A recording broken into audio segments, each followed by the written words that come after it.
Percy enjoy their work at the harbor, pulling and pushing cars full of cargo to and from the quay.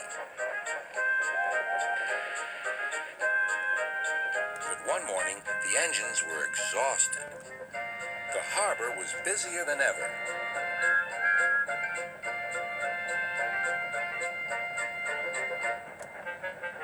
Sir Topham Hatt promised that another engine would be found to help them. "Huh, it's about time," said Percy. "I ache so much I can hardly get my wheels to move," agreed Duck. They waited for the engine to arrive. It came as a shock when he did.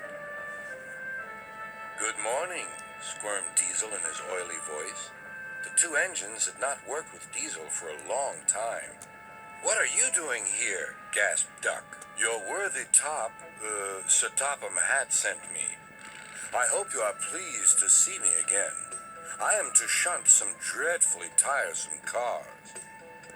"Shunt where?" said Percy suspiciously. "Where?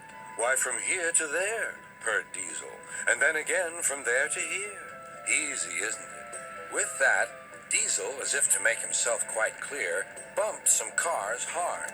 "Oh!" screamed the cars. "Grrr!" growled Diesel.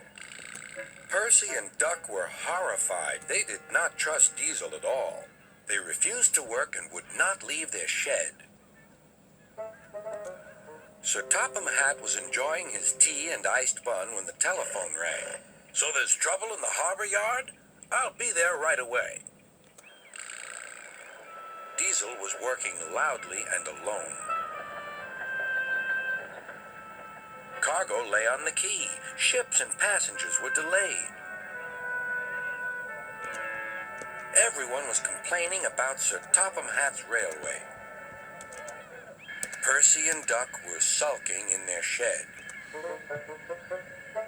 "What's all this?" demanded Sir Topham Hatt. "We're on strike, sir," said Percy nervously. "Yes," added Duck.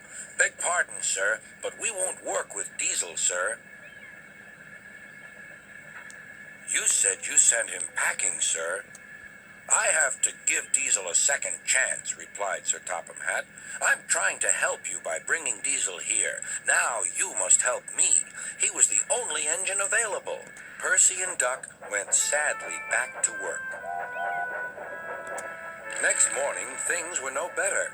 Diesel's driver had not put his brakes on properly, and Diesel started to move. He went bump straight into Percy.